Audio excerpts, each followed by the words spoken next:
Hello everyone, welcome to the studio. Today we are going to be molding the creature mask. And you're a little bit high up there, so don't get a God complex. But right now we are still in prep mode, but I figured you probably want to see some of that. So we are starting raw here with this one. This is the actual sculpt that you've seen kind of come to life over the last several weeks. Nothing has really changed on him. We're waiting on materials and that sort of thing and time to do it. This is going to be a marathon event today. It's probably going to take most of the day. But at the same time, feel free to drop in, pull out. Don't feel like you have to stick around because there's a lot of boring stuff in it as well.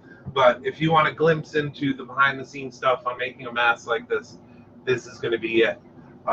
In the last few minutes before we actually get busy, because it's going to be hard for us to answer questions that you might have at that point, but we are going to try to monitor any questions that are coming in. We are going to be using Hydrocal on this since it's going to be a latex mask. Hydrocal is very, given the name, it's basically a hydrophilic gypsum, so it likes to draw a lot of moisture out of things. And since this is latex, that's why we're using Hydrocal. To build our mold walls, we're going to be using wet clay because it's cheap and it's easy to work with. It cleans up with water so we can get real nice edges. We will be showing you how we're doing this. This is not a traditional sculpt, whereas most sculpts we would want to lie down to do these details because there's a lot of undercuts and you don't want any air bubbles. You want gravity working for you. However, with us, we have this back fin that we have to deal with, and rather than do it in a separate piece, we're going to mold that as a part of the mold altogether. So this one is going to actually be a little bit different type of mold than you've seen a lot of people do, and that it's going to have a front mold, front half on the highest points, and then the back is going to be two halves. So we'll have a quarter of the mold here, a quarter of the mold on this side, with this being the dividing line. And then once we get those two halves or two quarters done, we're going to then be able to lie this down to capture all the detail of the face. Because if there is going to be areas that we want to clean up or have any kind of issues with, it's going to be the back half. So that'll give us the ability to capture every little nook and cranny and detail in the front. So other materials we're going to be using, this is a very straightforward, it's probably one of the cheapest molds that you can do, but it's the best for what we're working with. We've prepped this with this product here. This is Krylon 1310. I'm going to try to get this up there. 1311, I'm sorry. Krylon 1311. And that one is basically just a matte finish crystal clear acrylic. They were selling crystal clear, Krylon crystal clear in flat and satin and gloss. We're not seeing the flat stuff anymore. So the 1311 you get from Lowe's and Walmart and most retailers. So we've sprayed this already. And what that does, being a matte finish, is it does two things. First of all, it protects your clay, because there is a chance when you're working with this, you're working with small spatulas and tools and that sort of thing, and you could nick the clay. So we want to avoid that as much as possible. So this puts like a plastic barrier on it, but it also is flat. The other product we're going to use once we get our wet clay wall, and we will have to treat the wet clay with the 1311 as well. Once that dries, we're going to use this. This is 1310 dulling spray. And this is a photography product. It's used for when you spray down something that's highly reflective or glossy, it kind of puts a film on it to where it doesn't reflect into the camera. It is removable and it's wax-based. So once we spray this on, the matte finish, we do the dulling spray, and that actually acts as our release. So the wax in there makes it to where the plaster doesn't stick to the mold, and you get a beautiful release. And also because it is flat, you don't have a problem with the water-based material, the Hydrocal, as you're putting it on there in thin coats. You don't have a problem with it beating up and rolling off of your sculpt. It kind of stays put. So without further ado, we're going to get to it. I'd like to introduce Chelsea Megan. She's our wonderfully talented intern here. And we froze. No, we're not frozen. We're not frozen. It's paused, but I can still Okay, good. Okay, got worried there for a minute because this is a new setup for us, so we're hoping we won't have any glitches. And of course Ted Buffin, our intrepid mold engineer and partner in most insanity that we do here. So yeah, so we're gonna get to it. First thing I'm gonna do is remove the little whirly bird under here, and that way we're working with the flat surface that we won't have to worry about messing around.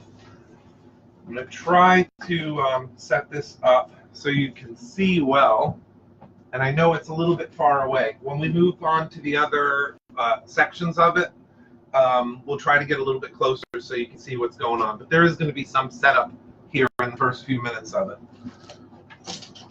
So we have our water ready to go. We have cut, I can show you this, and we'll try to show you with a little more detail. This is my clay jig. We have some 1/5s, which is actually like 3/4 inch, I think. But we have that and lay the clay on here and just drag a wire through it, and that gives us our little slices. So we're going to mostly be working with little slices like this. And this is wet clay. This is a slow drying clay, but we still do need to work quickly because it will dry, shrink, and crack. So first thing we need to do is we'll bring up a wall around here just so we have a little bit extra. Doesn't have to be too long. And again, if you guys have any questions along the way, feel free to ask. If we can't get to it live, we will as soon as we can get back to it.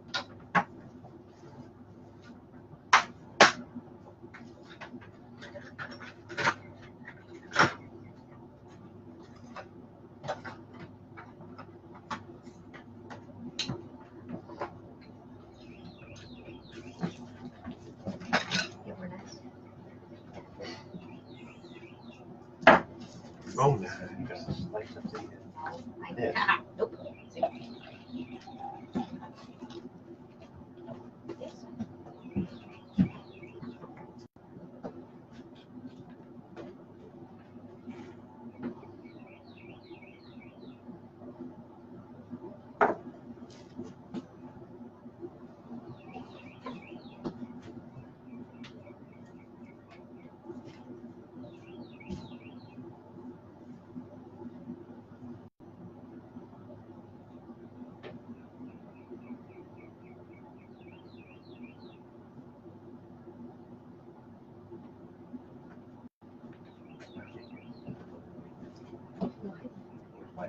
I'm seeing a lot of people join. I'm very, very glad to see everyone here. Like I said, this isn't going to be the most exciting work at the front end, but this shows you what goes into what we're doing.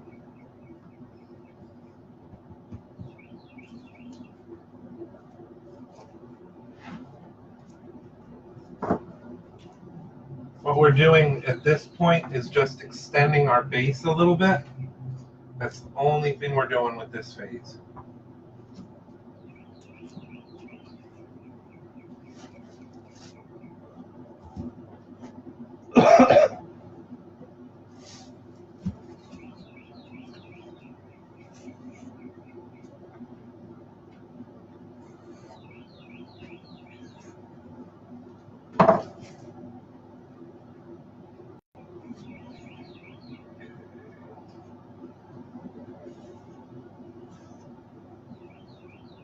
You guys want to continue working on that side that way, we'll go ahead and just move this out.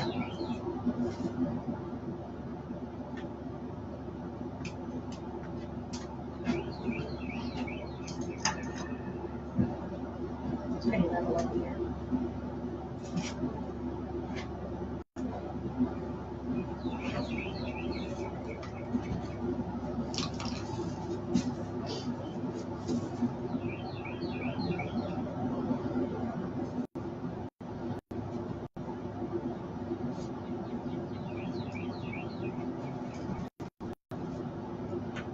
If you're wondering what the white powder is on this, that's just a little bit of talc to to stop the pieces from sticking together so bad.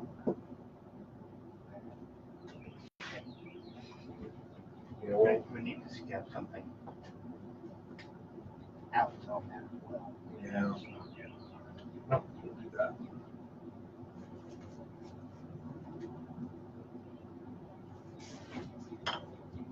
Push this in a little bit. Brace it from behind.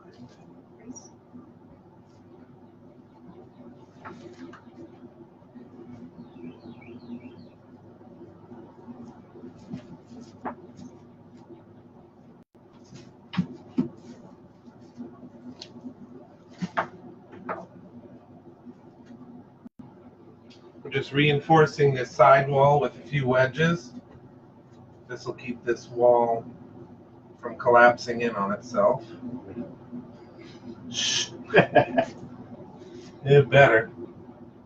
I don't want to do one of those famous meltdowns. And we've been very fortunate with molds. I don't want to curse us yet, but we've been very, very fortunate with molds. Enough. We're safe. Well, not totally safe, but you know. Safe for most things. Exactly.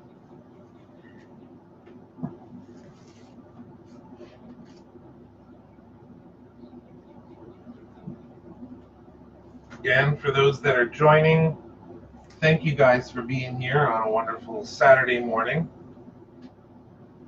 Hope that we are at least entertaining and educational in the process.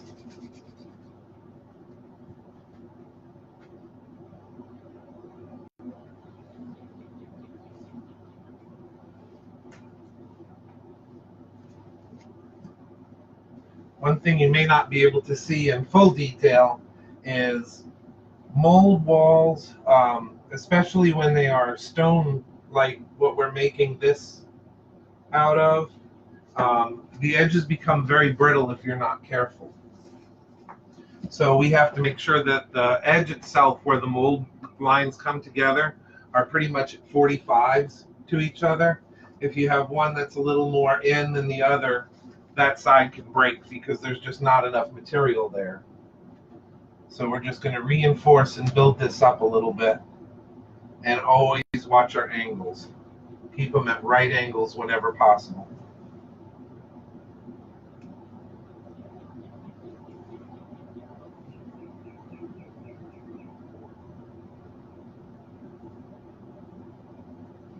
Wet clay is fairly economical when it comes to its cost.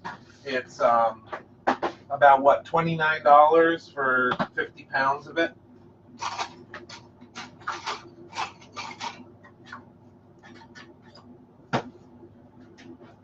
So it's pretty easy to work with and cheap.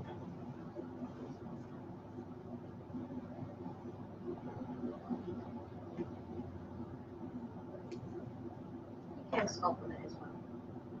Oh yeah, a lot of people choose to use it as a sculpting medium. And in fact, when we were on Face Off, there was a lot of wet clay because a lot of times you can work faster with wet clay than you can with like a traditional harder NSP or Chavant oil-based medium.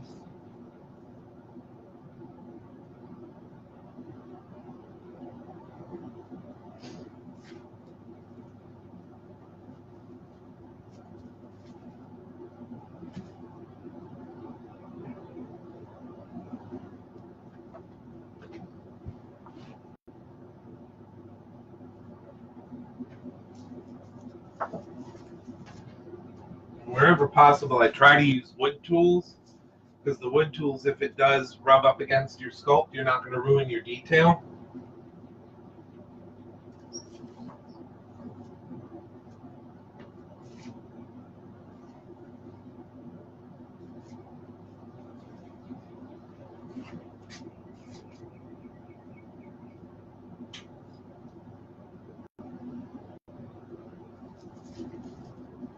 And ideally, you can see how Chelsea and Ted are working on that side wall.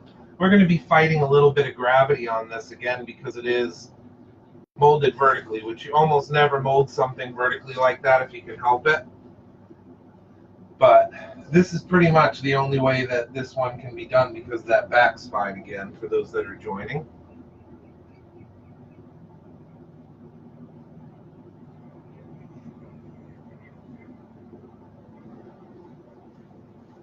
And this is very daunting. I mean, I've done a lot of molds, but doing one on this because it means so much.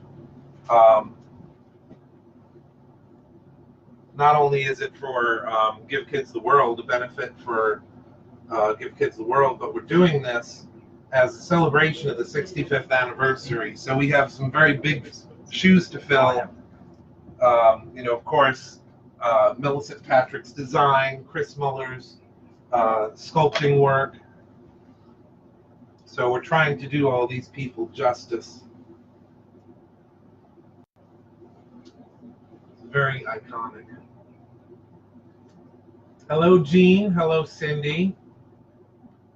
I'm sure RJ has signed in as well, somewhere in there. I see Mac McDermott. He's there. Cindy Grady said RJ is trying schooling on Big TV. Ah.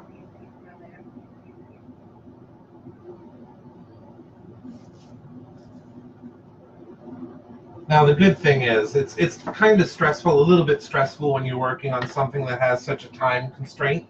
That has to be done right and perfect the first time, but at the same time,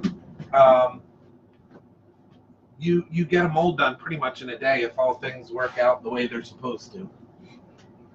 If all things work out the way they're supposed to. It doesn't rain today. Like piling on the hips, don't you? Yeah.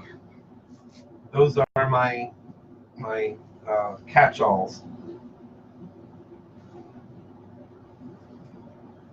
I mean, anything can go wrong with something like this.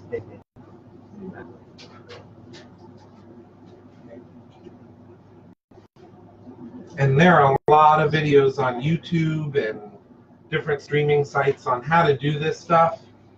There is no one, you know, right way to do it. You always kind of have to be fluid in your approach and take it in a case by case. The techniques may change, but you know, it's all basically the same goal, is to get a functioning mold that isn't going to break, that isn't going to lock, that's going to be pretty. And I know that that seems like a superfluous thing, but the cleaner your molds are, the longer they're going to last. Because especially with this stuff, you don't want your latex finding its way into a craggle or something, and then all of a sudden it locks and pulls, and either you wind up breaking your latex or you know, pulling out chunks, or you break your mold. And neither is really a good choice.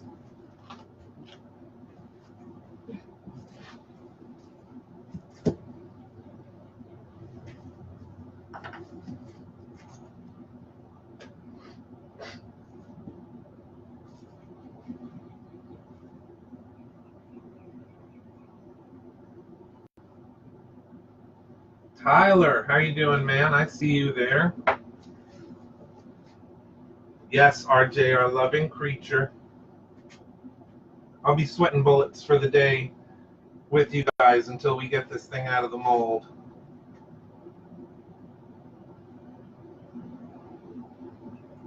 Now, the sculpt itself was done in monster clay, and it's pretty strong. But we still want to be careful of certain things because, especially with this back fin, since it's such a rigid wax clay, it likes to break pretty easy.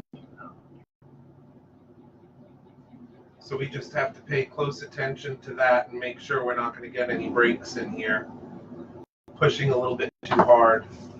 The viscosity of this is like less than Play-Doh. It's really easy to work with.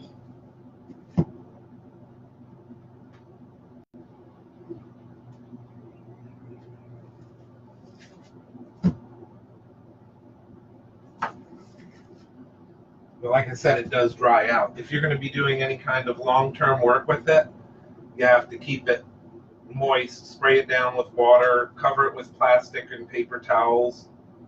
But the way we're doing it, once we get this mold quarter walled up and begin the molding process, it goes pretty quick. So the crystal clear, the acrylic spray that we put on here is actually going to do a lot to hold in that moisture as well. And I'm sorry, what you can't see on this side is I'm actually just building up a little more support so this wall is firm enough that when we start brushing onto it, it's not going to go floppy on us. Do we have any bamboo skewers? So Brad Edmonds is asking, will this be a 3-part mold? Yes, 3-part. We're doing this as the first quarter. Second quarter is going to be over here. And then the third will be the front, where we'll actually be able to lay it down. Good one. Careful of that point. Well, I want to use it to brace this.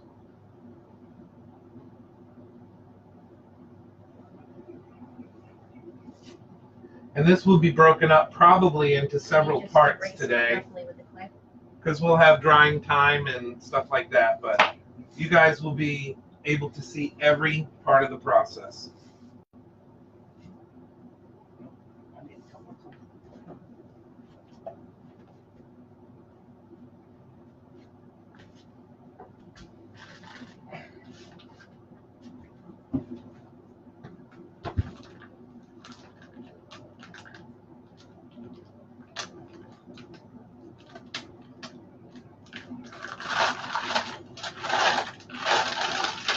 And one thing to also keep in mind, guys, is we're going to have to do this process on everything. The hands, the feet, and the body of this are all going to be done the same style.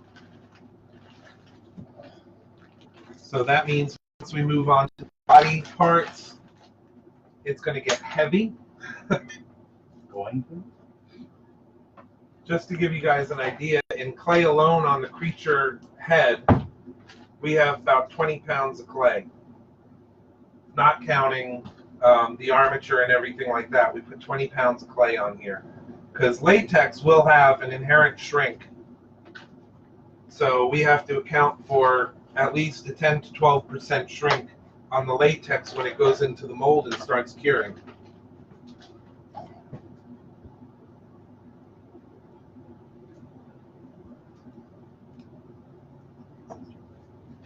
Resin copies at this part mark, we're a little off on. The first priority is getting the entire suit done by September, but we are considering doing a small number of castings to help defray the costs. And as long as we don't get too sloppy and start soliciting it here and there, we don't want to step on Universal's toes, because they're being gracious in allowing us to do something like this as a fan event. So I can't say that it's going to be available as like a garage kit or a model kit, you know, resin bust.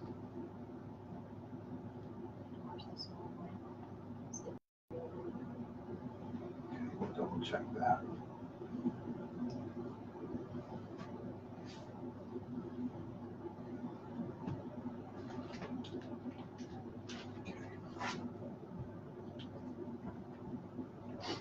I think the next one, just to get a little bit more stability, instead of just ending it here, will come over a little bit more and give us a little more anchorage here.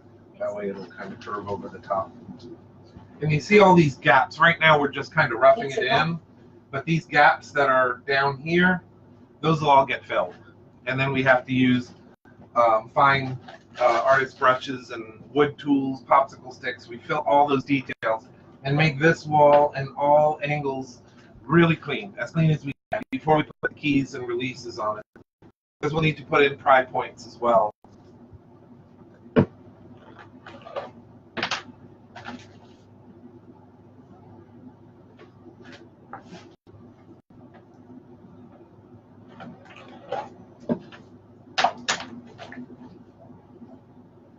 And again, for those of you that are not familiar, we're doing this for the Give Kids the World, Hearts of Reality.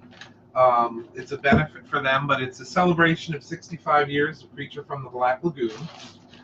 So this is going to be historic because it's on the shores of the Silver Springs area, the basin down there. That's where they film parts of the series. And at our event, Rico Browning is scheduled to appear. Pending health, Ginger Stanley. We've got David Scull, Universal historian, that we're going to be having him come out. So this is going to be a hell of an event to witness, not to mention seeing the creature walking on the banks of the Silver Springs after 65 years.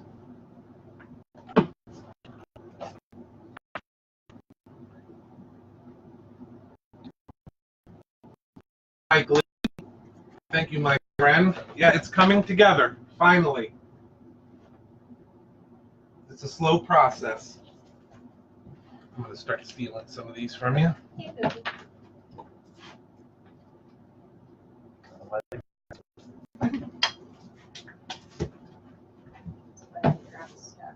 Actually, this one I'm going to use as filler because it's a little wonky. A little wonky.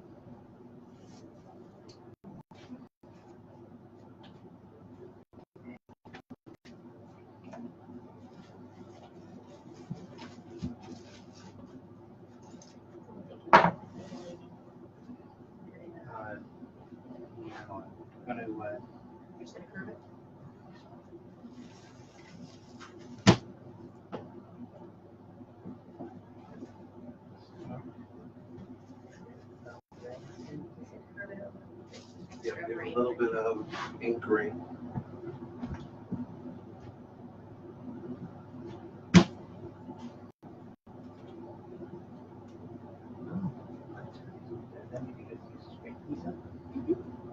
Ooh.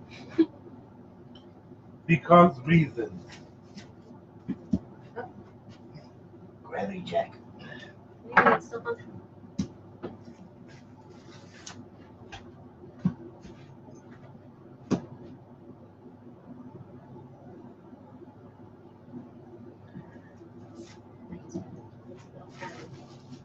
A fancy crown.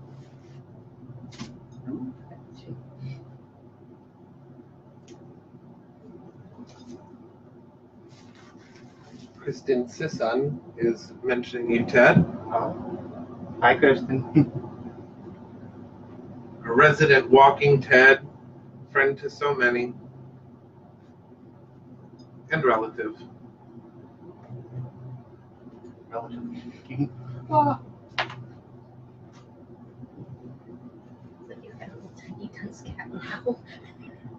Hey now. They can't see what I'm seeing. Little cone-like brace.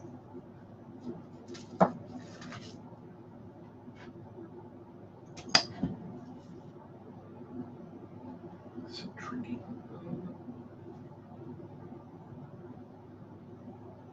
Ah. Timber. And then you can cut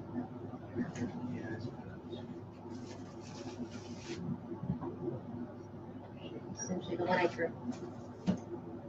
This is where we really have to be careful of that 45 versus 90. You don't want any kind of weakness in the mold.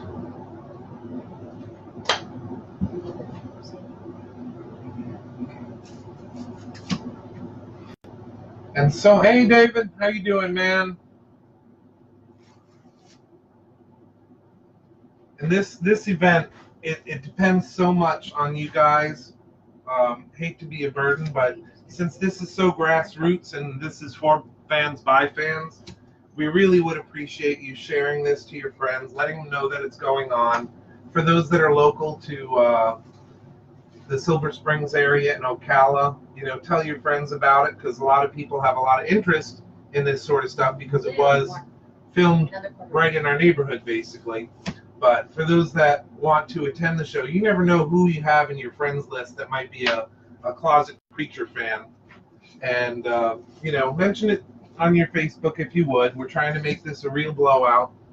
As you know, earlier this year, we lost Julie Adams. And originally, when I was trying to come up with this concept, I definitely wanted her there.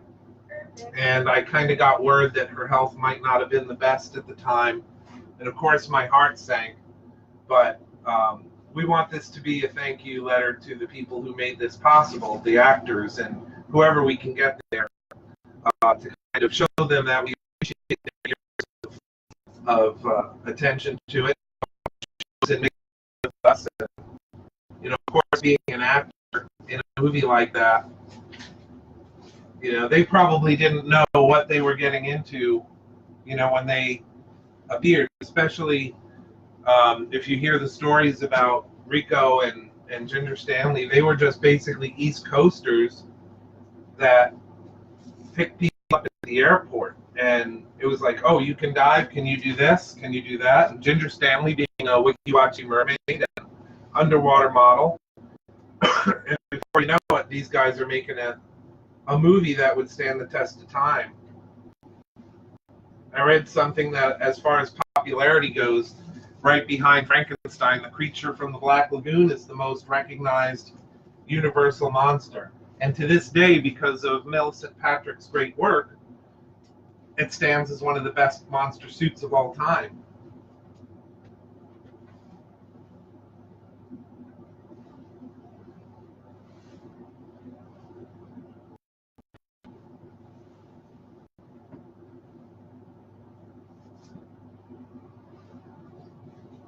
Yeah, no dramatic cutaways.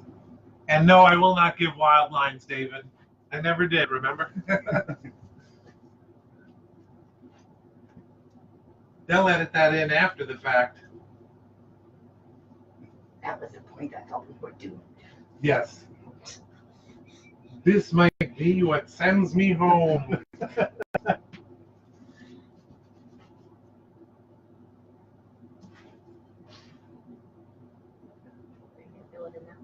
For those of you that might not know David O'Connell, he is also David O'Connell, Emily Serpico, now Stephanie Masco. All these guys are not only alumni, they call them ex-cons, they call us, I should say, ex-cons, ex-contestants of Face Off.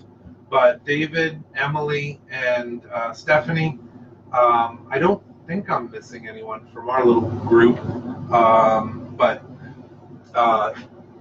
we all participate in Hearts of Reality in raising money for Give Kids the World every year.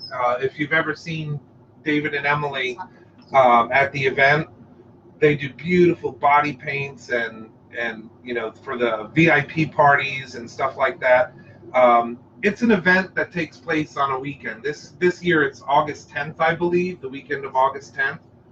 But we do stuff for Hearts of Reality and Give Kids the World all year long. You know, David and Emily do a bunch of work, you know, in promoting the name and getting stuff out there to raise money for the children of Give Kids the World, and that's what it's all about for us.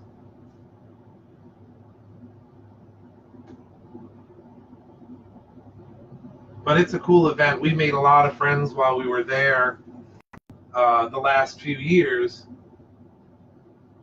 One of our good friends who helped me out getting a lot of the concept, because I'm technologically challenged when it comes to a lot of the AV stuff. But I'm going to give a shout out to him, Aaron, who also has a great show on his own. But he was on Naked and Afraid, and they do tours and stuff like that. He's been really, really great in helping us out with this. And he's another Hearts of Reality. We met on Hearts of Reality. And then, of course, became good friends, and, you know, a lot of benefit to that show. You think, oh, it's just a reality television show, but it did a lot to bring a lot of cool people together and into my life. And Jason, of course, we got Jason. He's another nice man that we met in Hearts of Reality. He raises thousands for the charity organization as well. Get to see him every year when we go. That's a highlight too.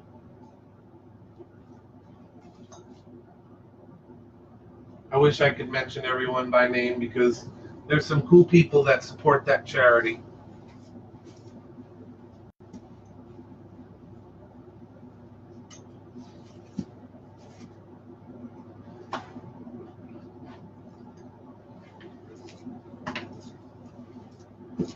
tell you a great story about Give Kids the World. The first year we went, they always ask, for the night that we have the meet and greet with the kids. They say, just interact with them, be yourself, keep it light. You want them to forget for a little while that they're sick. So I think that year, Emily Serpico and David were there. I think RJ was there too, and different RJ.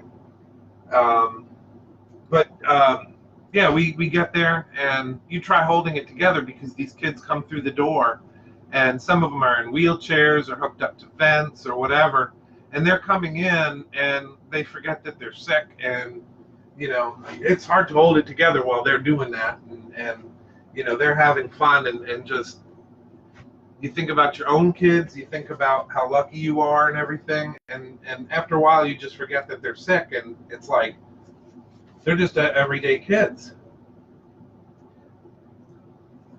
It's really cool when you hear the success stories too, that a kid pulled through and did really well. Yo, mommy's on. I'm on TV. Team Gill-A-Bration. And Tom Murphy just popped in. Hello, Tom. Our friend and partner in crime at Shallow Grave. Okay, how's this wall looking from your side? Getting there. I'm working one-sided. Well, Perspective I'm is using failing. a silicone tip tool because don't trust the fingernails. Yeah. You know how it is. And I'm trying to shove it in these little teeny cracks everywhere. So, bye guys.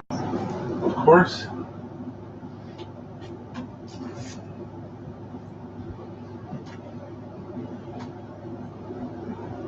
Brace this a little bit more on this side.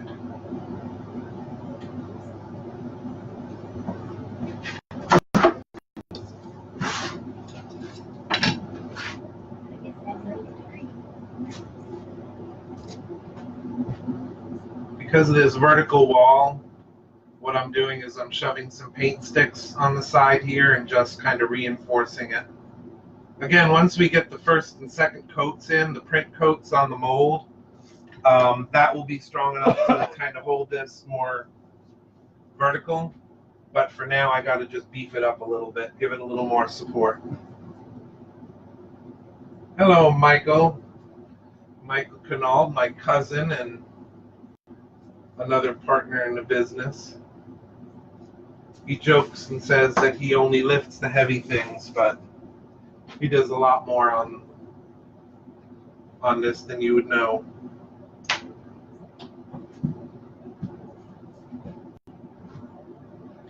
And we've got something special. Michael came up with a great way of having fun with the creation of the suit and leading up to the event. So you'll be seeing a lot more of Michael in the future.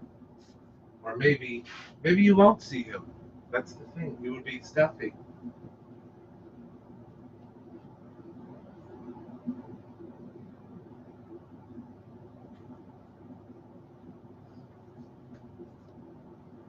Okay. As you can see, there's no wobble to this now that we have that wood brace in there. Did you do something on the other side the same way? I did something. It's nice and sturdy. Good. It's special. It's very me. Well, that was the barbecue going to ask. Oh, that was. Okay. Is that strong enough to hold it? Well, I did something else too. I changed. Yes. Okay, as long as we can get a brush on this and start laying it up, we should be good. Just making sure we're at that 90. Yes. With all these little wrinkles and gill folds and everything else.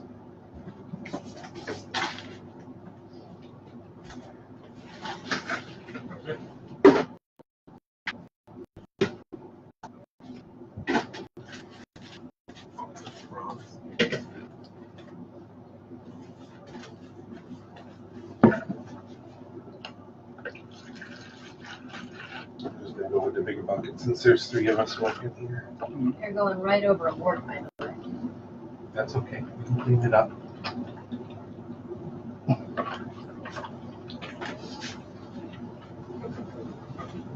This is what it looks like. It's hard not to.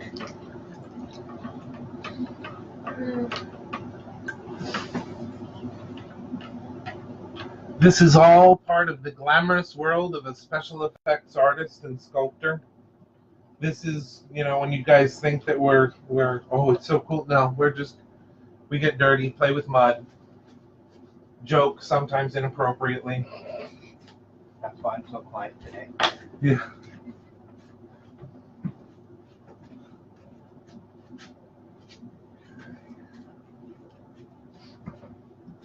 How is that looking on that side, Chelsea? When you come check. I like it. Once we get in there with the brush, That's what I figured. this probably will need to be curved just a slight bit more. There might be a couple little areas of something to do up in the gill folds. Yeah, because we want to keep that nice and even. Oh, that looks good. Very nice. These are working excellently for just gently brushing up against the monster part. What the? Oh yeah, they bend quite well. I am going to put a little more reinforcement. Where did I feel the big one?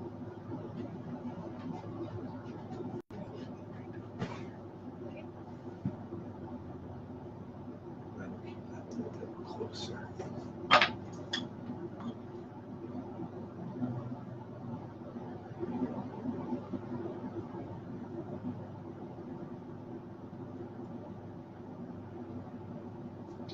These were really good because of those soft edges. We love a nice smooth wood tool. I think these are still made out of olive wood. Really? It's really soft. So we can leave it. A little bit. So we could make our own with orange. Orange wood? Yes. It's soft, it's oily. You don't want to go burning it in your fireplace. Oh, But that's what they make the things for pushing your cuticles back. oh yeah, orange wood sticks. Yeah. Yeah, so they're designed not to hurt cuticles. They shouldn't hurt the clay too bad. Although I've seen people bugger up clay. I thought you were going to say the Not- cuticles. Not well, that too. But yeah, there's, you know, you can't be very heavy-handed with this stuff at all. It happened to a really nice wood tool. Which one? This one. Oh, that one. This is so nice.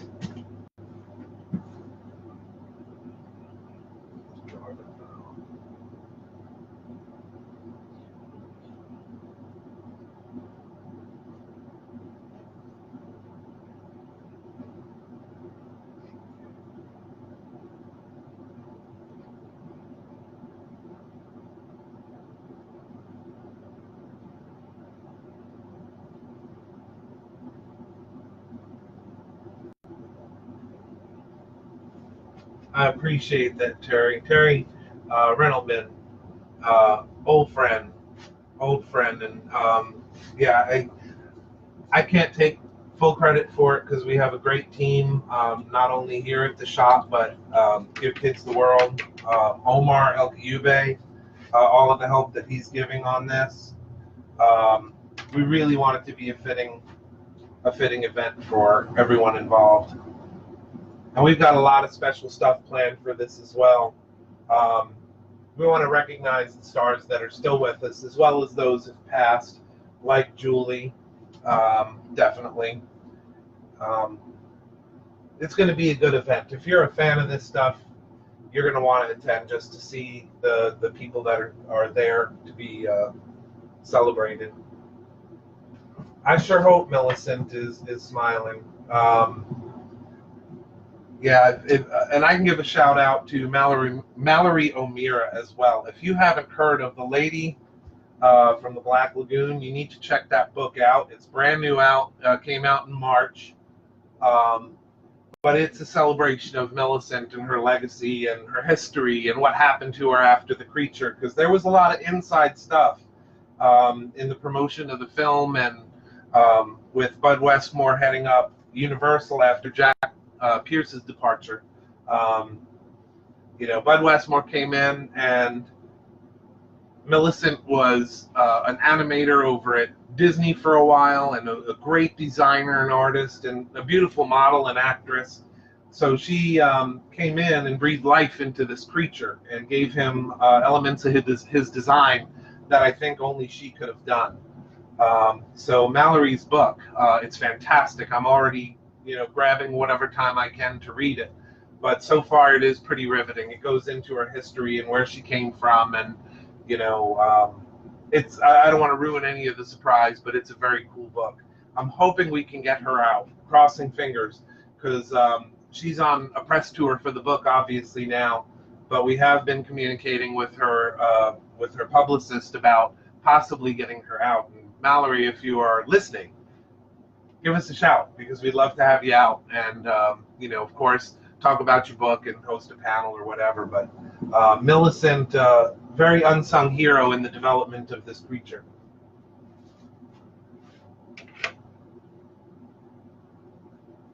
Hello, Stephen Rodriguez. How you doing, man? Glad to see all these people popping up.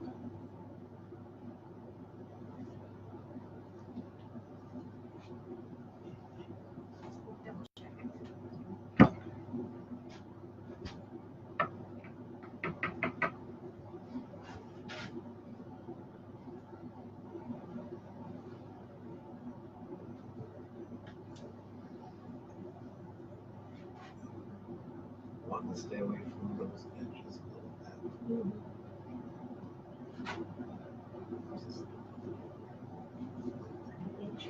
Where it curves in a little bit. I think it'll be supported enough. We'll look at it once we get the rest of it. Mm-hmm.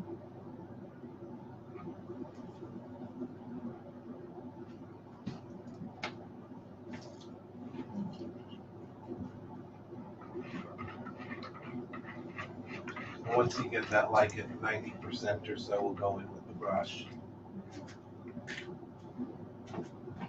Start chiseling.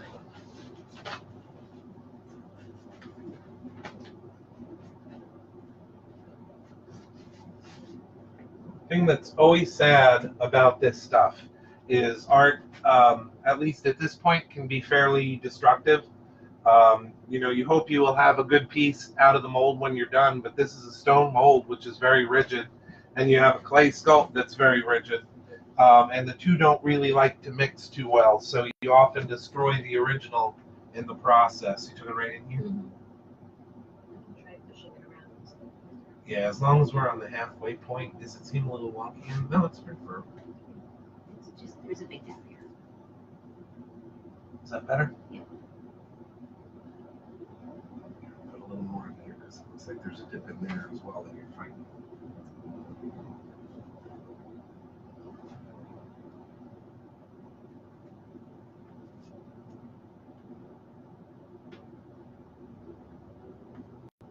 Just a little bit of an underclick, you can see that. There and there. There. Sinking in. Yeah. I think that's because the monster clay there is a little bit. Be careful, because we're going to probably have to do a lot of that with the brush. Right in here, right? Mm-hmm. Where it goes up. Yeah. It's just around monster clays. Yeah. It's not level there, so. That's okay. Yeah, we've got a thick part of the fin here, and that's very thin here. It keeps cutting into me. Just getting rid of that part. Yes. The nipple popper part. Yes.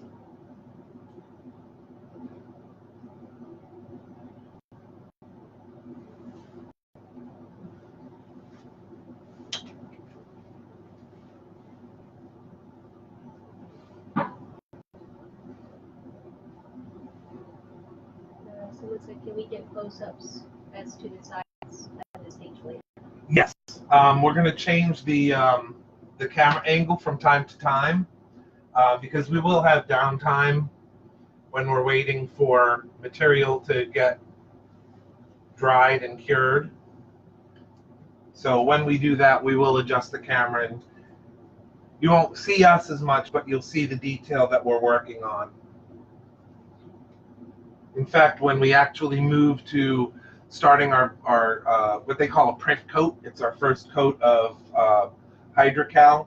Once we start brushing that on, we're probably going to need to take a break for the sealant and the release to dry properly on the wet clay.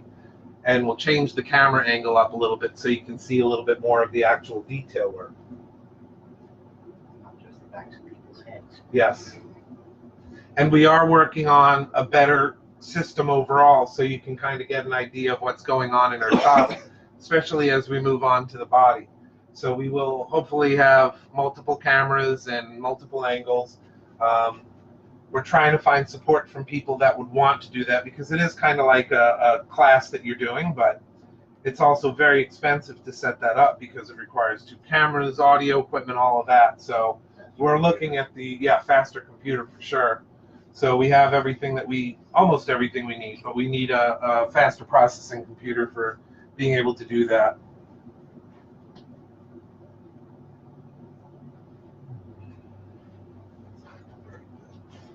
Little tiny border. Let me give this a squirt here. Keep it from shrinking and sucking back. That's just a little spritz bottle of water. Keeps it a little bit moist.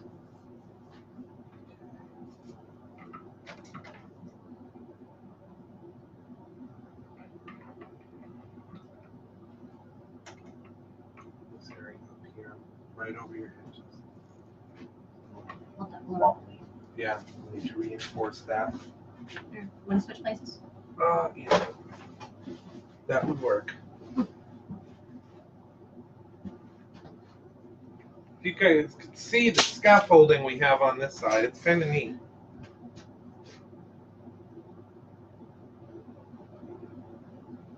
I channeled my inner bridge maker.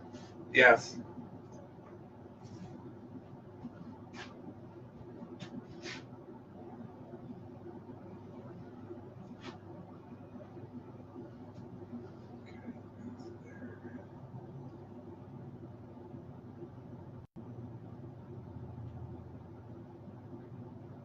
That's another reason you definitely want to have your sealing agent on it, because if you do that,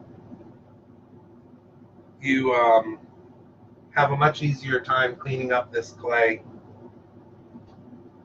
as you're taking the residue from the wet clay off. It's much nicer. Also makes it play a little bit tougher, has like a little bit of a protective skin to it. Where is Amber? Amber had a tragic accident with the cell phone, and she got the call that her phone was ready to be picked up in Orlando, so she had to make a quick run down there. But she will probably be joining us for the second half.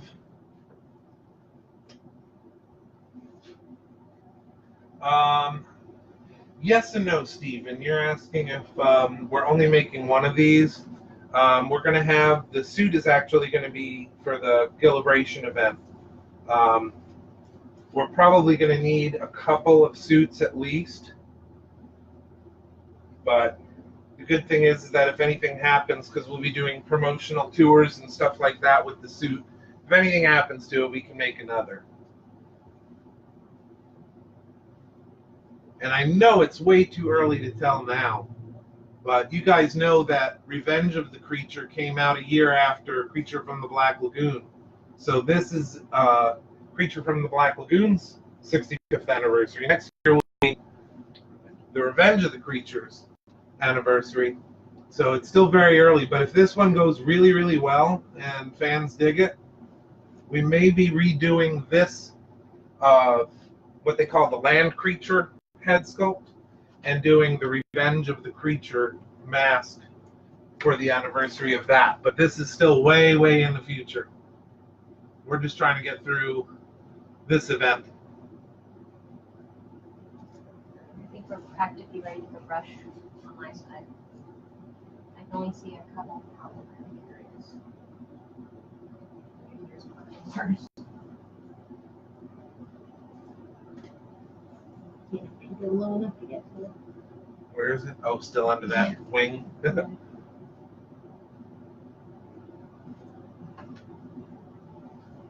It's certainly close. Where? I think we may have to put. This, I don't know, are we going to radius this off? Yeah, we'll straighten it. We're not going to be able to do another wall to kind of retain. I was going to say, But- kind of radius that off. Yeah, we'll do that. So we'll lose some of the weakness.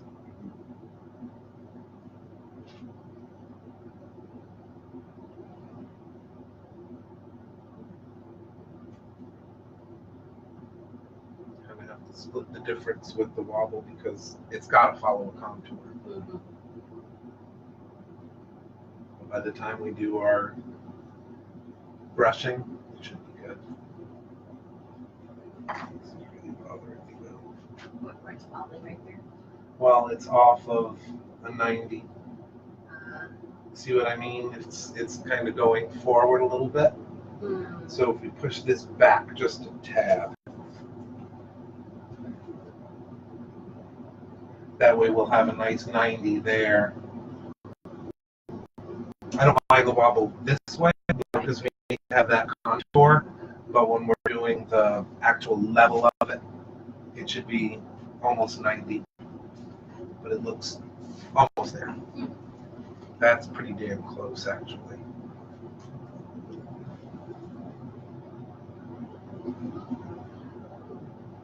What? I don't know if it's just my iPad. What I do? I don't know if it was my iPad or if glitched out for a second there. Now all my mind is going to is that video you showed me No, earlier. no. Hi, Sean. Hi, Alexa.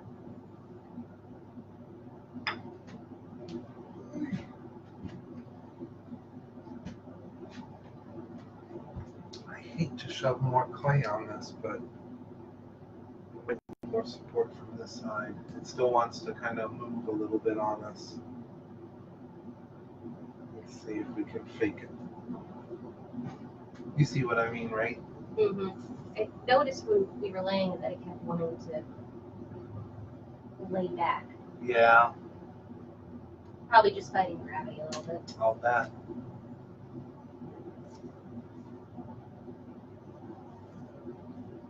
Here, you need to do a diagonal strut. Triangles are stronger The than inside? squares. Yeah. Let's see. Judge this one.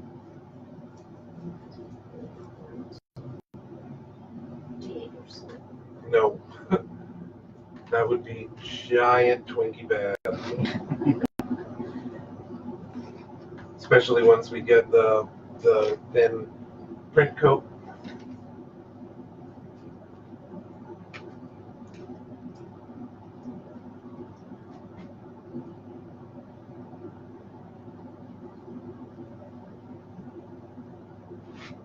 So just got somebody with a slight diagonal here. Right. And that's going to be the structure. It's not the side. Just think, we haven't even done keys yet. Oh boy. Dun, dun, dun, dun, dun. They'll help to reinforce it too a little bit, though.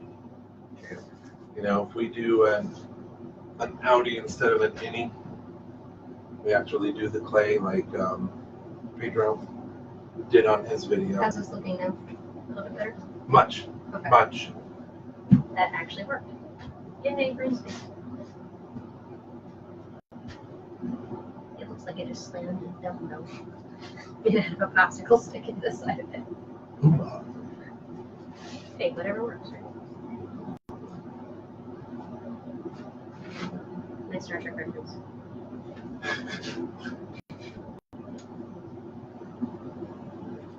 Oh, of course that's going to be a Gill-A-Bration. Luckily, nothing down here.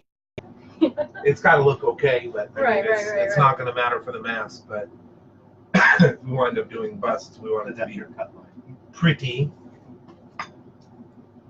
So caves in a little bit there. Where? Yeah. Do we have material on the other side? Oh gosh. Okay, so it's not like we're just pushing it into a void. No. Okay. It's thick down there. Oh, nice.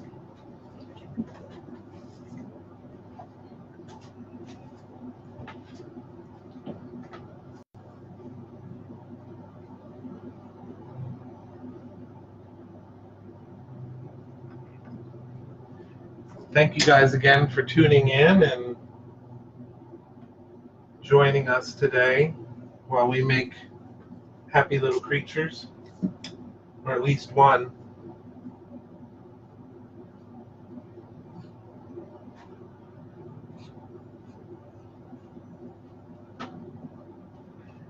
At least this won't have to be keyed on the bottom. This is just a retaining wall. Okay, we're about ready for brushes. But we're going to need the highest tension on this. These gills scare me a little bit. Should we go with the next chisel? Yeah, what I'm going to do we have a, yes. This one here will probably be good. I'm going to get most of it leveled.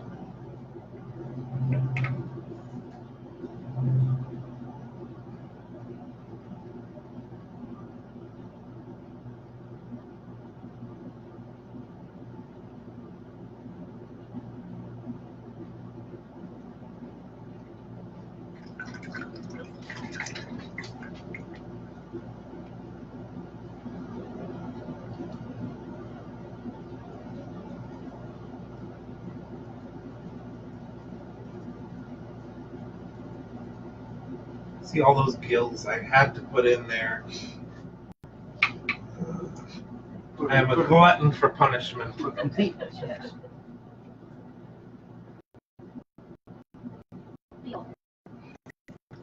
Yeah, this is a great sculpt. And then you finish it, you're like, wait, how am I gonna mold this? Yeah. What did I do? Yep. That's why I love, you see some of the shops, and I think it was on Stan Winston. He had a video with Alec Gillis, if I remember correctly, from ADI, and he was talking about the sculpt that he did, and that he was going to turn it over to his mold maker and make it be. We don't have that. We're such a small shop. If it's anyone's headache, it's all of our headaches. I can't say, here, Chelsea, hey, Ted, do it. Because first of all, they would uprise.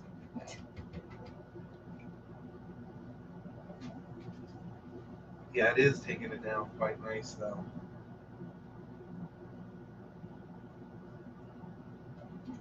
Very lovely.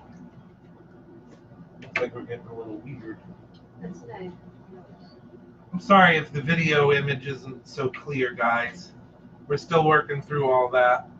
But let us know if it's doing anything funky, and we'll try to fix it or pray, either one.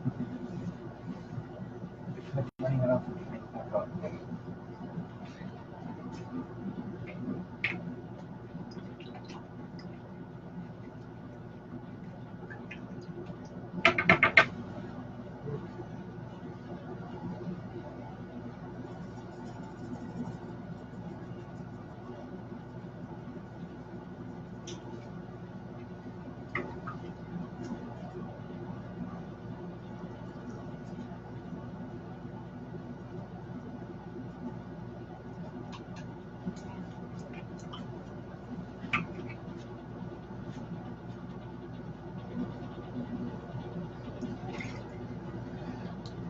Is it doing okay? It's doing okay. I just don't think it's updated in a while.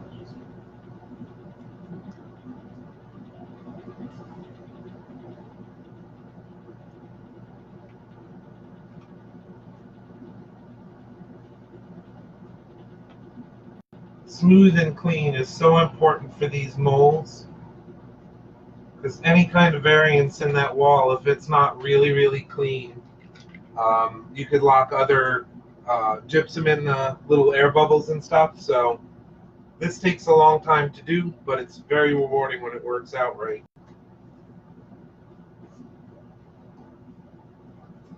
It's like the cleaner it is at this stage, yeah, it takes long, but your mold is going to last a lot longer. It's going to give you cleaner edges. You know, in latex, you don't want to have to do a bunch of seaming if you can help it.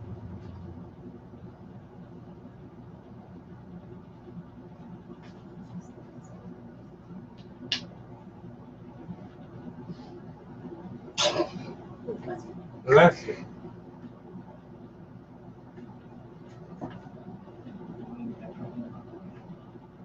Someone said like George Clinton Bucky.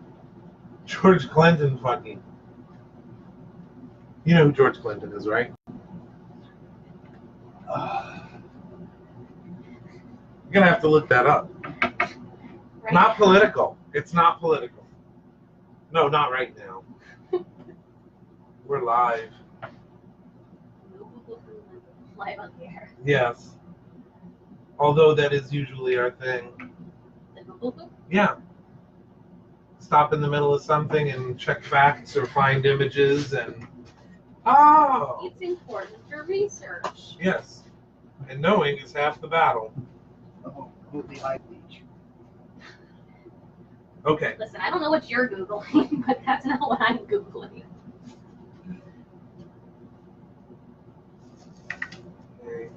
You don't want to Google yourself too often. What no?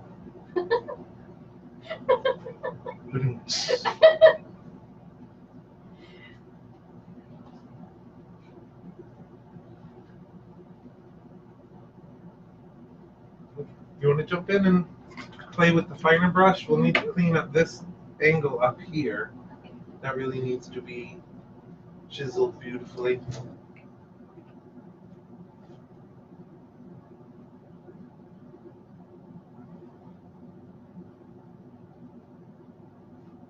Big one's working, it's just making such mud.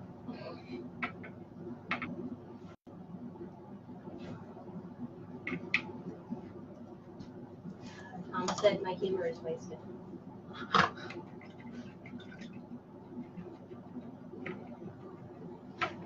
It's not wasted necessarily. I'm just notoriously bad with knowing any names. Hey, I'm just glad that we can make jokes like Giant Twinkie bad and people get it. If you don't get it, we're not going to judge you, but we may have to educate you. Okay. How's that look on that? It's looking pretty good back here. Okay. Swap. We're getting closer on this. We have, after we get the final refining done, we'll have our keys, and then spray it down. And then we'll probably have to take a break because we don't want that that acrylic crystal clear to be wet or tacky at all. It's got to be fairly dry.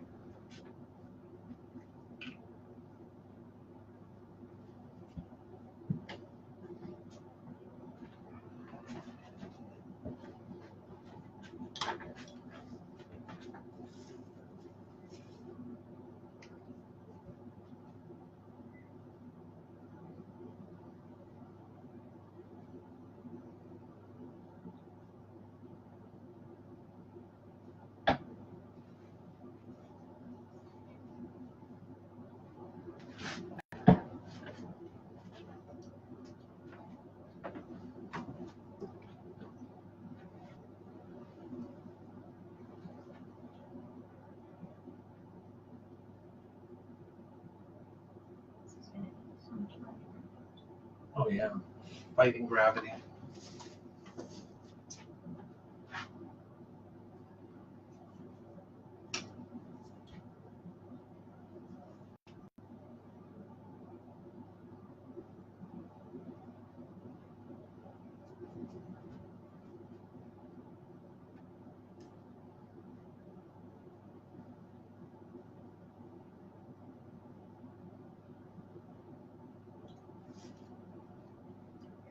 At least we're not having to be under this thing molding it.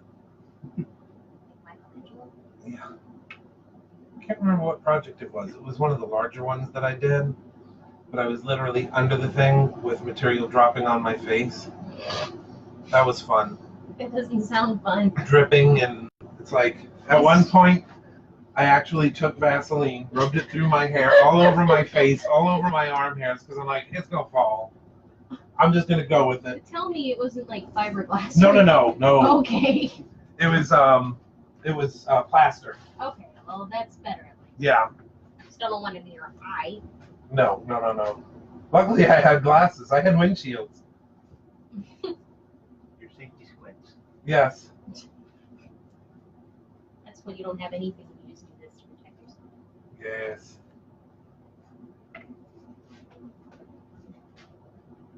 Really liking the way this is looking, guys. Good angles.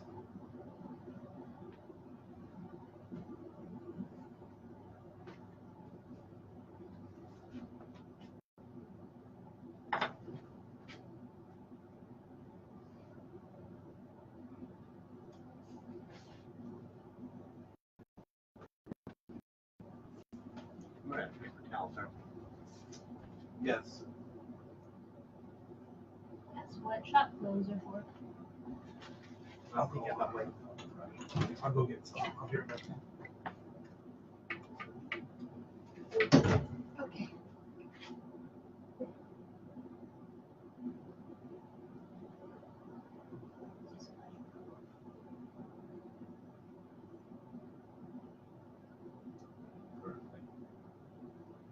One thing, the wet mud off the beach.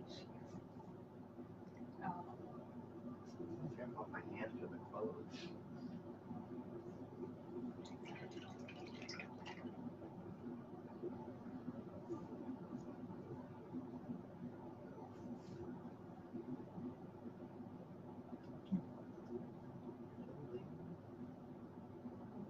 It might be. I don't know. So back up there. Sometimes they do, so.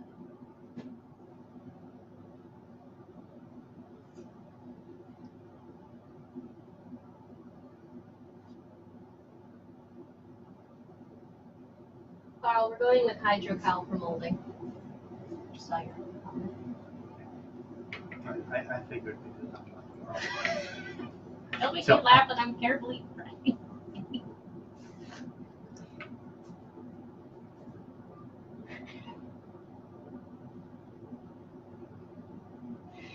I gave you the piece of the giggles. Just imagining myself talking, calling you by the wrong name. It's funny.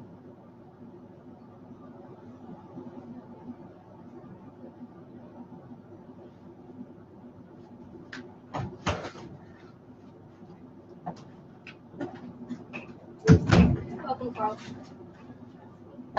It's so humid in here. It's Florida. The wet clay doesn't help. No. people breathing doesn't help. Yeah, you guys are gonna have to stop that. All that breathing. You're doing it again. What? Not breathing. In and out, in and out. There's a nasty bubble that just won't go away. Where? See that corner? This one? Or this one? Or this Yes. one? Yes. All of those. Yeah. All of Okay. the above. Give me a start.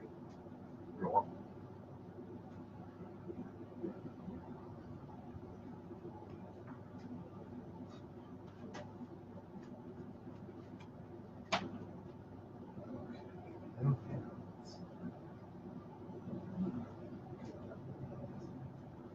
That's the sculpt, I think. That's I. That's sticky there. Yeah.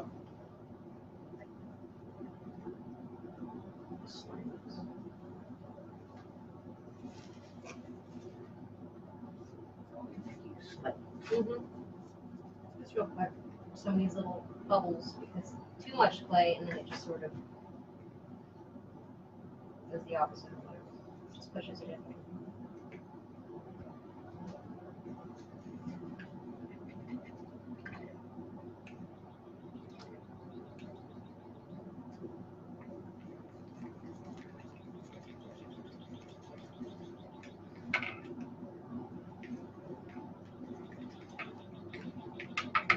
on that.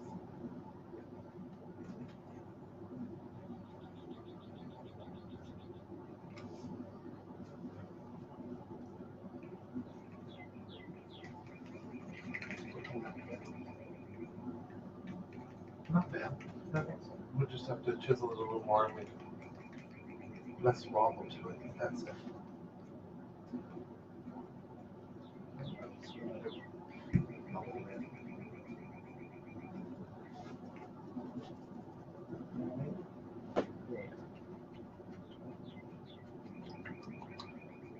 That's the one. You got it.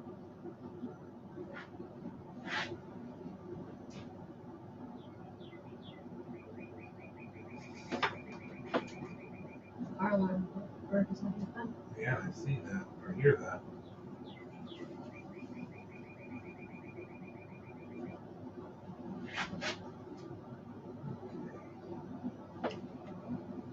Not that it's going to be soon identified anyone.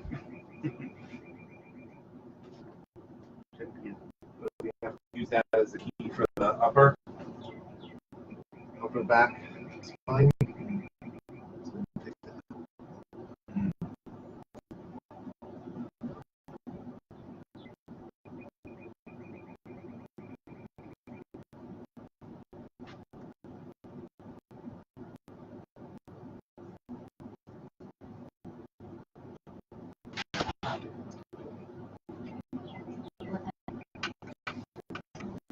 Right-ish for a little bit. Now back. Are you going to sculpt the feet or purchase hair so the line from your original? No, everything is going to be a new sculpt for this.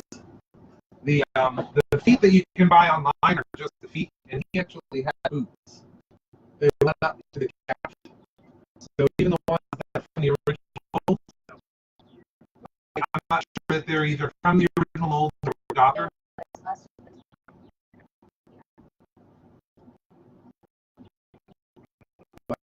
The ones that are available are just the shoes. They're not the boots that have the entire leg.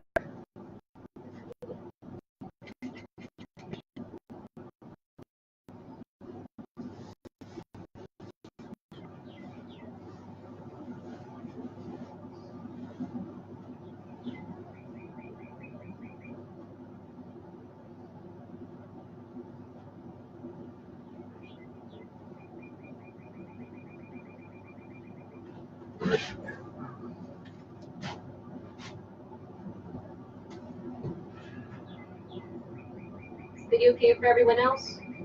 I have the comments running on my iPad so we can see them better. So my iPad keeps cutting out. I don't know if it's just my iPad or if it's the feed.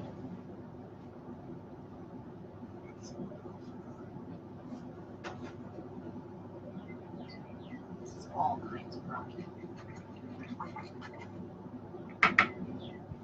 The wobbling are you worried about? Or? Yeah, it's in here. Like, for instance. Yeah, I see that. Oh, your audio's capped out, so it did freeze. Oh.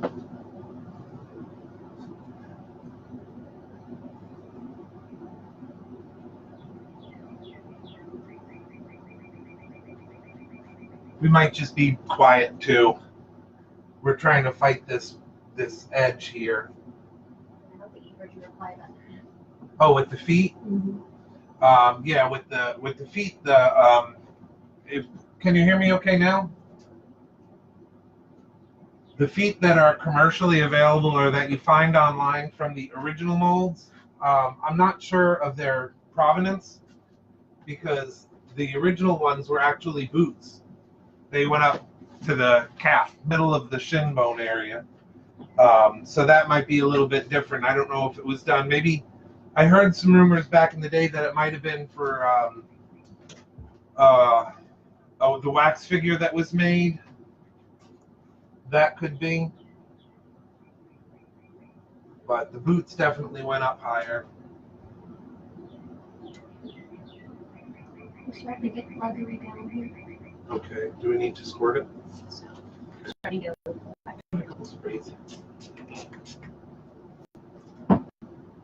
But that's the thing that you have to be so careful of with things that were supposedly screen used, in most cases, the originals did not exist anymore after the filming. Molds had to change hands and stuff like that, and got kind of used for other things. So a lot of times what we say is from original molds, sometimes it isn't. It's from a mold of a mold or from a mold of a piece. And if anyone knows latex, it shrinks. So by the time you do your latex casting and then you make a mold off of that, it's not the same size as it was in the beginning. So that's why a lot of the things that we are doing, we're going to have to do on the suit. 100% of it is going to be brand new sculpt because we need to accommodate for the shrink of the latex. If we were to do an exact reproduction as it is now in silicone, he would be 7 feet tall. But through the shrink, he's going to be the proper 6.5 feet tall.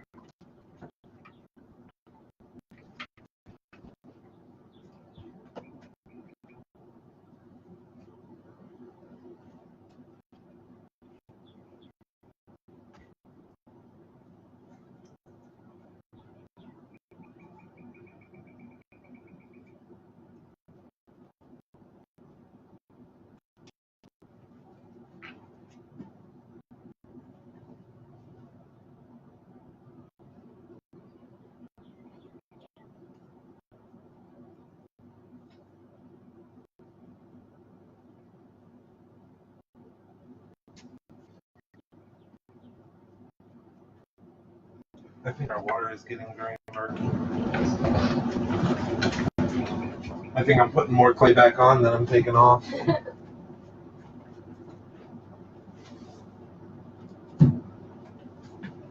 That was really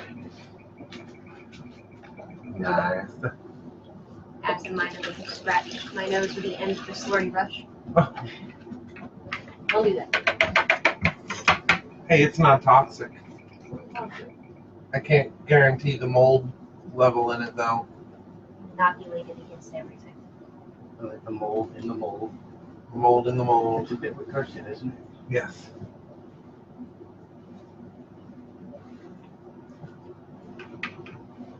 I can't tell if it is okay or just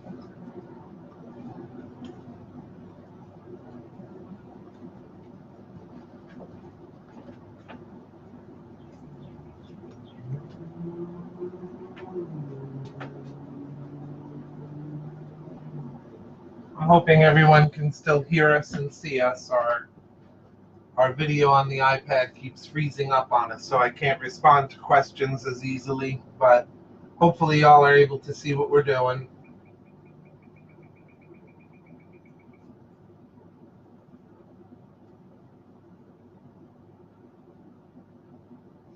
Some wobble in that wall up by the crest of the head, too.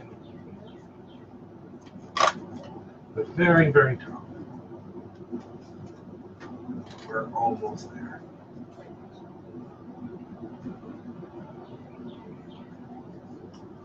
people are saying it's fine. Excellent. And again, thank you all for joining in. Please share what we're doing here and share the page for the Gill-A-Bration event. That would really help us out.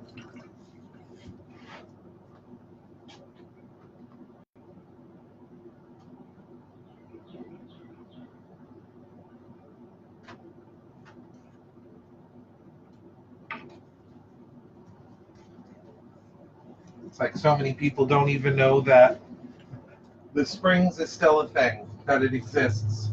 And it is, it's a state park. So getting the word out there on that, the struggling film industry in here in Florida, which every other day it seems like there's something more in the news about whether it's going to be done or not, or it's on, it's off.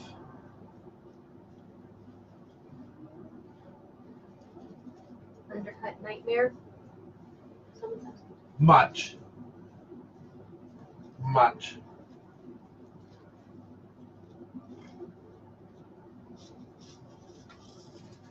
Yeah, we're going to be challenged, that's for sure. This is going to be fun for undercuts, especially since it's going to be a latex casting. We're going to have to be real careful with molding, with keeping the material on this vertical surface.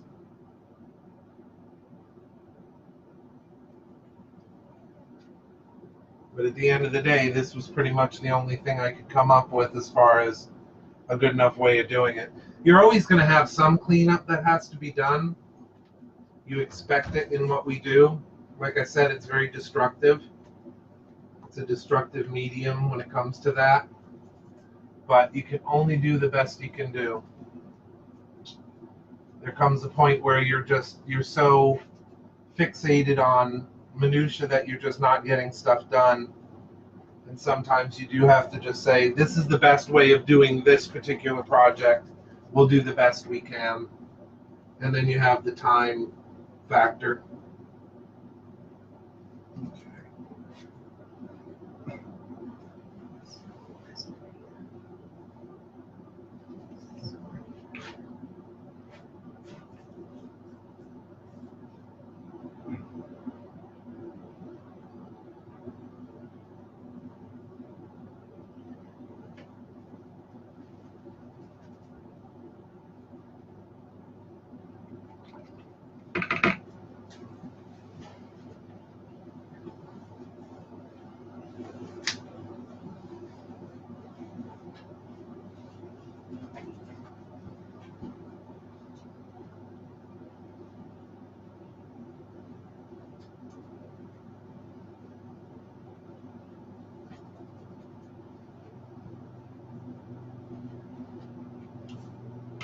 Pretty much done there. Yes, maybe you're making the clay right here.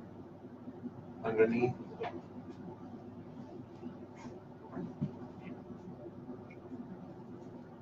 Okay. Yeah, there. The angle's a little funny.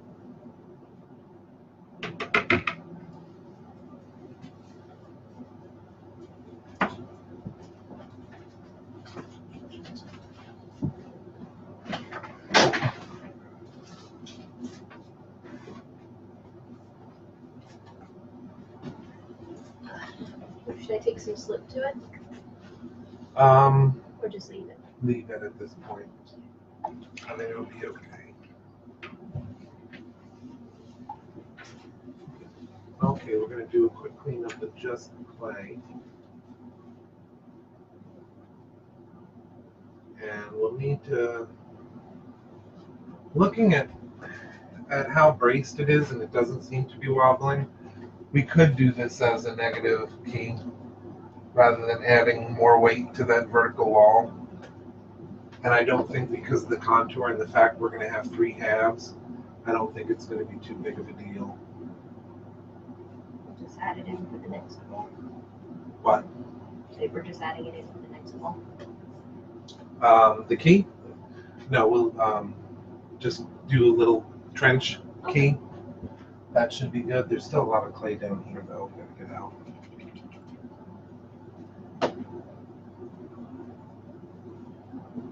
That's a bugger.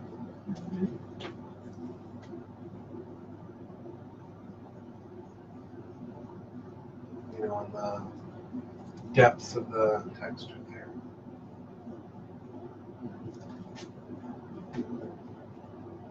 But the gills look good.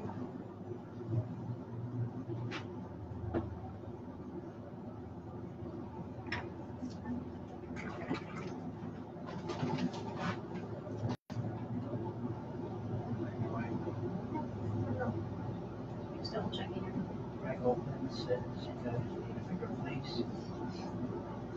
Yeah, if we can find any patrons that would like to give us sugar daddy money so we can get a nice, maybe even like a 400 square foot studio. Well,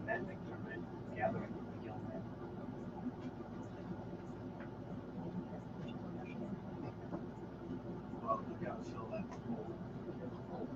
Yeah, it was.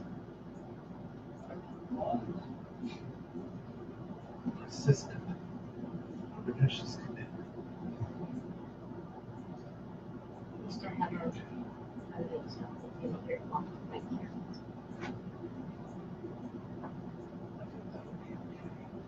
It's not too, Too bad. yeah. Too undercutty.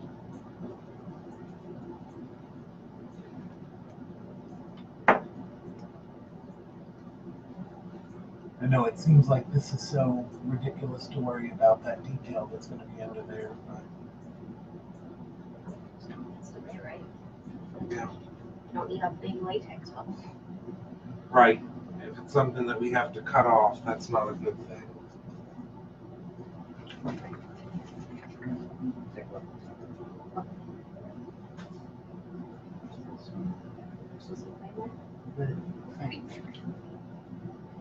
Just look like the wrong color.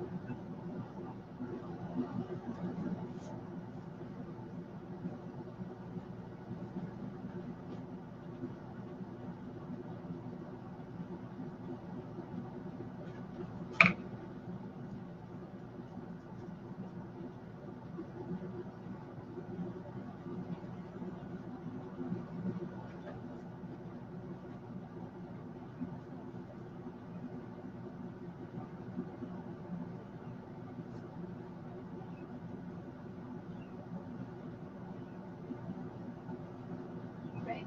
And so he's sharing this with fans and making this fun. Thank you for the share, Greg.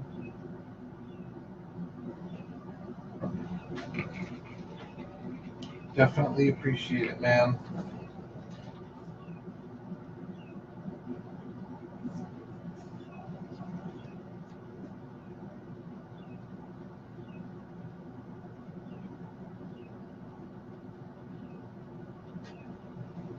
Pretty sure that was together.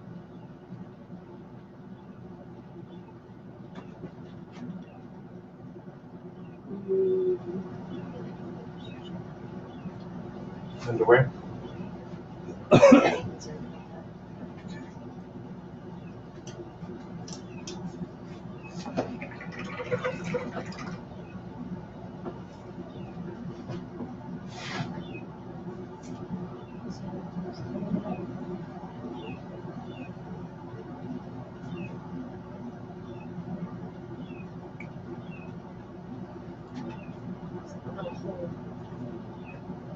It's one of those infillable ones where you can put stuff in, away.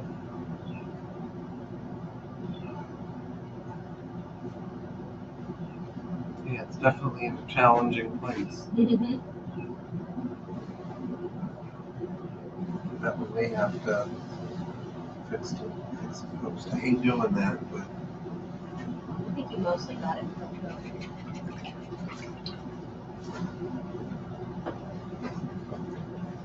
and this is also being very pernicious. All those little ends of the finest fin at the top where it's so thin. Might have to do some dremeling and fix it.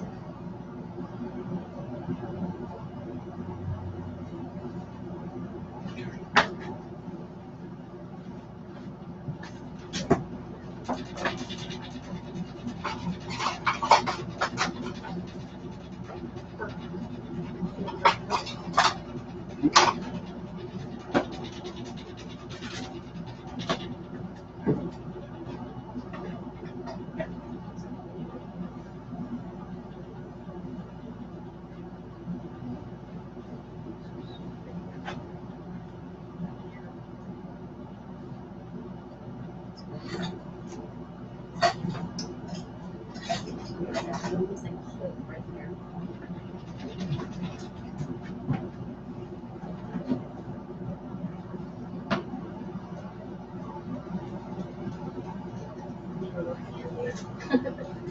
Yeah. Oh yeah, you still got a little hole in there. You have a hole here, here, here. Yeah, I think this one is in the sculpt. It's a dent in the sculpt. But it's definitely a dent in the sculpt. So just leave it? Or got my slurry still? I'm going to try to do it with a little more firmness because the slurry will suck back.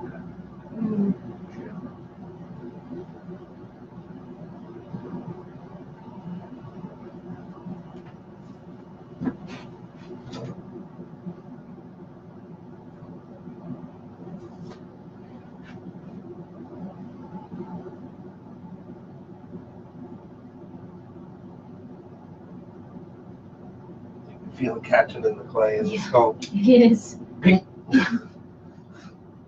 It's like, okay, who sculpted this piece? No. It's just gonna have two very tiny keys on that one. Yeah. And I am going to do That's my favorite part. just a quick little.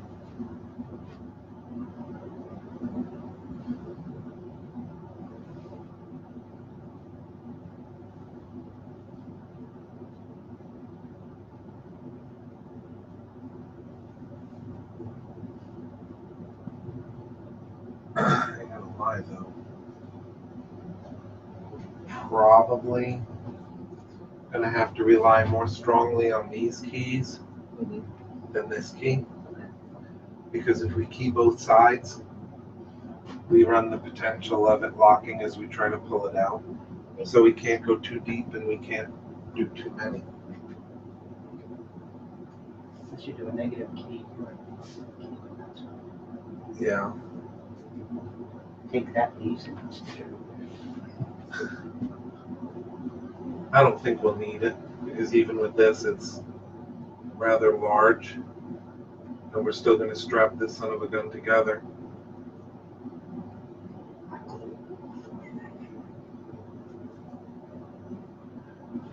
I don't think we'll have that risk of leaking. Mhm. Okay.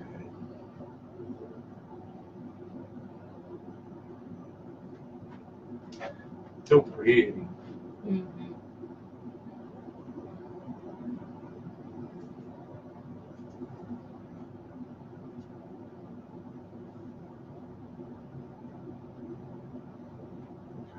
I think that'll be adequate.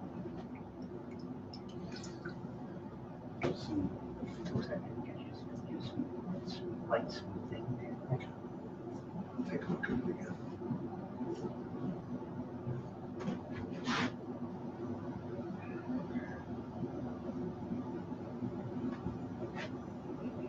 Here? Mhm. See, we still got some back in that little divot, that dimple. Yeah. Mm-hmm. You can tell because of the way the light hits. Yeah. It exaggerates the shadows.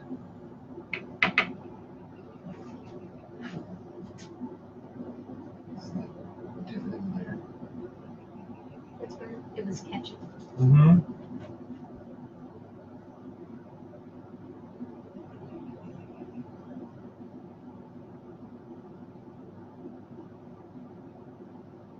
Yeah, that slight texture isn't going to matter.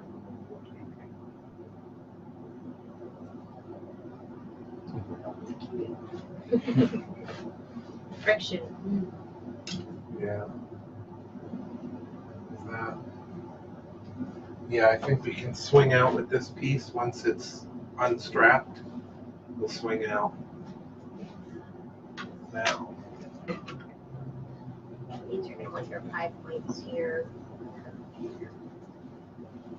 Yep. All the pry points.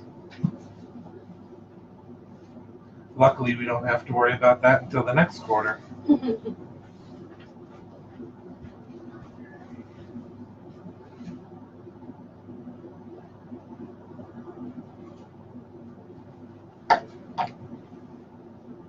Neaten up this edge.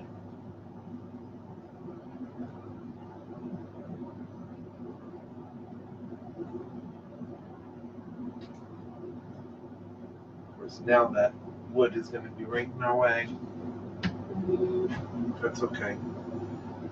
Release it.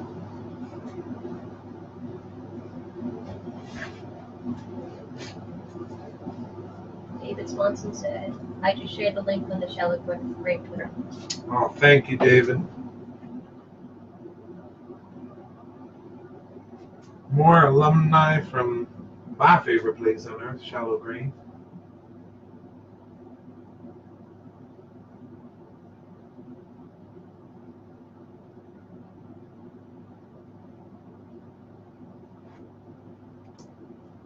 We don't necessarily have to go all the way to the wall, but we have a lot of negative space in there if we don't.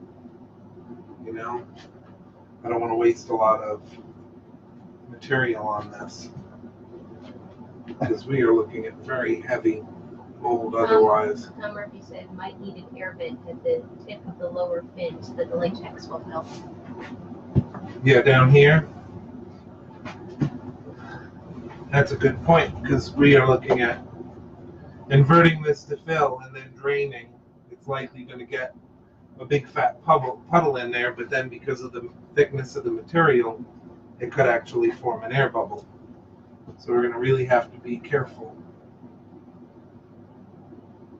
Unless you do an initial brush in. No, the brush-ins, they dry too quickly. Okay. So as you're brushing it, it's lifting over your mold. Gotta just slosh it and kind of rotate it, and then let it go through its process.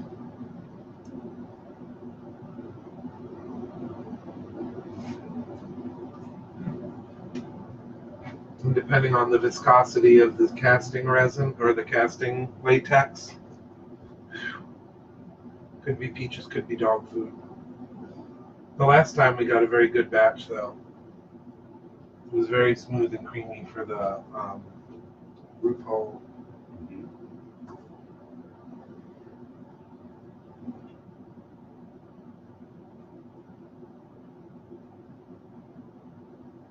I don't think we need to go nearly this high. I mean, it's overkill for sure, but we can trim the plaster once we're done. Mm-hmm.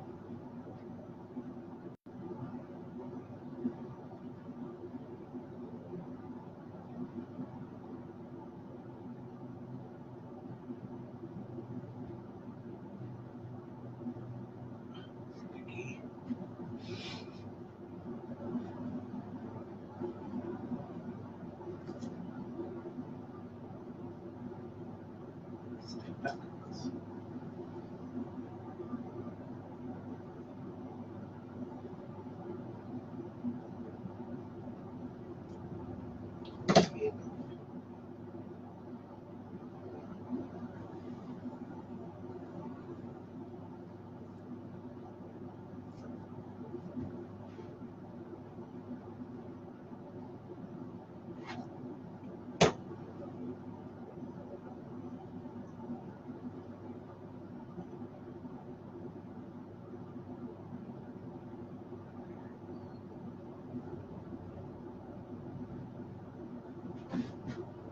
Okay, that's fine.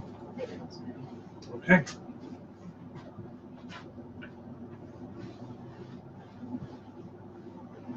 It's squished out.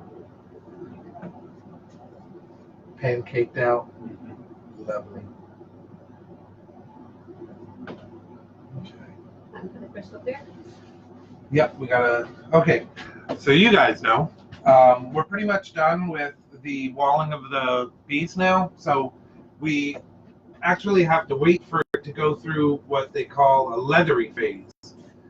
If you spray the crystal clear on too soon, it kind of stays milky and doesn't dry right. So we have to wait for this to hit that happy medium where it's a leathery kind of texture, where it's not sticky, it doesn't really stick to your fingers that much. So we're going to have some time to probably catch on any questions. If there are questions that you haven't that I haven't answered, let me know, because I know this can be kind of aggravating process, kind of seeing it from bird's eye view, but not really being able to see it in any detail. What we'll probably do is go live with the mobile here in a minute, because we're going to have to take a break for the crystal clear to dry anyway. And I can go a little bit closer with the mobile, with the phone, and you guys can see the details that are in there, or we can post pictures later as well. But what we're looking for with the clay wall, it's just got to be really clean at this point.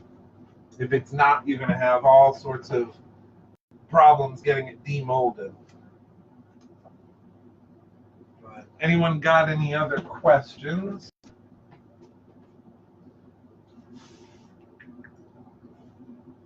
It's like we're staying fairly close to answering everything that I can.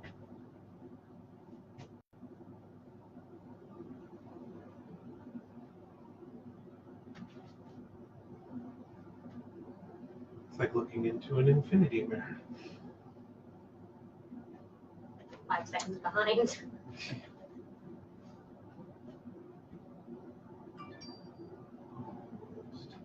Still a little bit tacky, but it's getting there.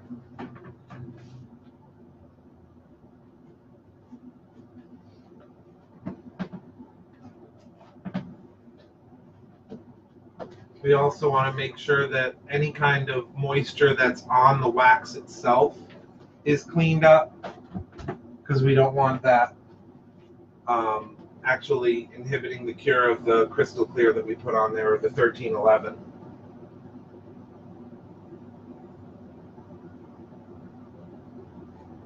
Can't find crystal clear. I know, it's disappearing.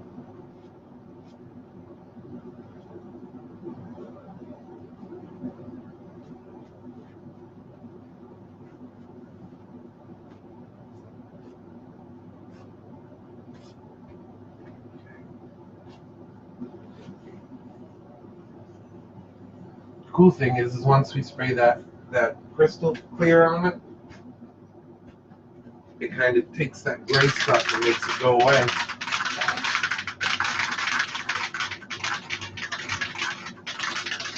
You charging? No, it's been more overstretched. Oh. It's a pain to clean up, guys. Can we open up? Huh? I'm monitoring questions over here. Okay.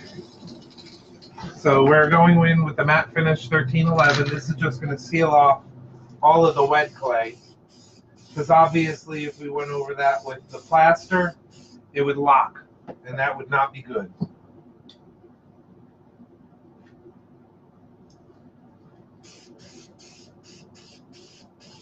Now, since the rest has already been coated, for the most part, I want to try to stay away from the detail of the clay, because we don't want to fill that in too badly. If we do that, we're going to have all sorts of problems. So I'm mostly focusing on the clay wall. Any tips to keep the crystal clear from sticking to the inside of the mold? From Tom Murphy.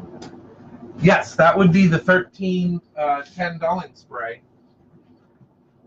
It's not foolproof, but rather than going in with like a petroleum jelly or something like that, that could make it harder to paint your piece, plus it's petroleum based on latex. If you use the 1310 dulling spray, it acts as a really nice release. It is wax based, yes.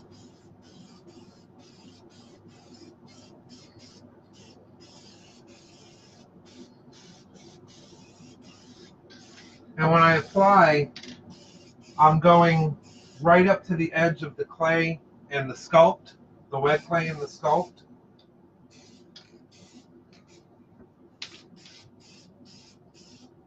Light dusting just to blend it onto the piece that you sculpted. You don't want to fill in detail at this point because it already has a layer.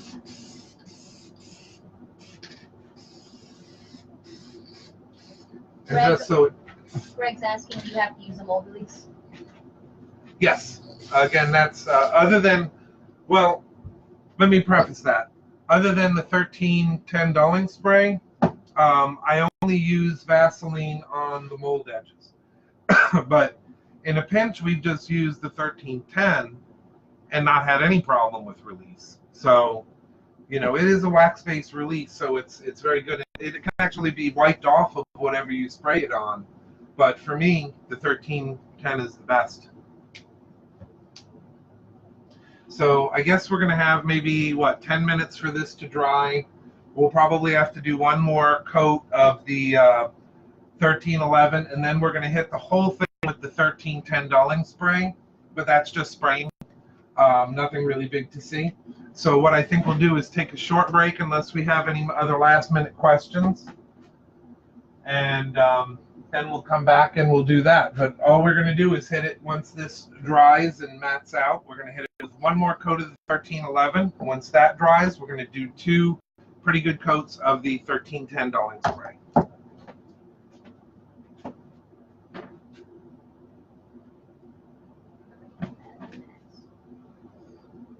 Catch up.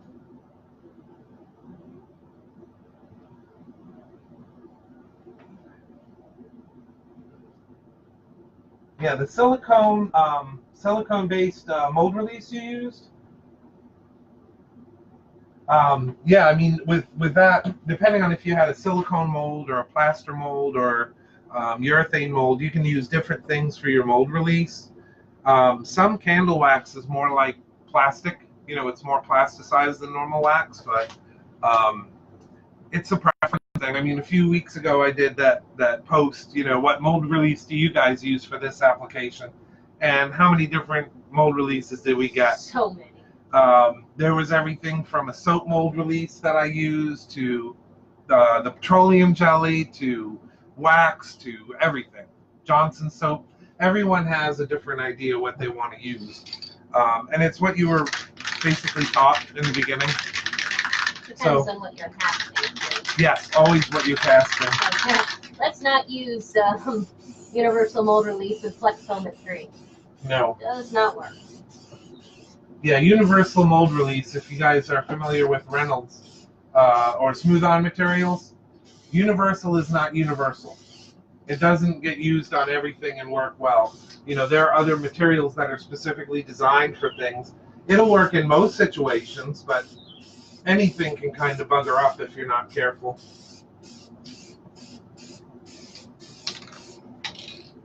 Okay, that's our second coat of the 1311. Always use in a well-ventilated area, open a barn door or something. And this will also give us a chance, once we get this sprayed with the last coat, we'll be able to reset and clean up because we're going to be moving on to the Hydrocal next.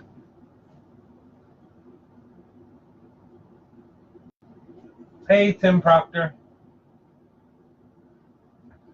So anyway, I guess we will take a short break. Give us about 10-15 minutes or so, and then we will be back right here on the same channel. In the meantime, if you would, if you just tell your friends about it, we're trying to raise awareness for the project and also teach something in the process. So see you in about 10 minutes or so, guys.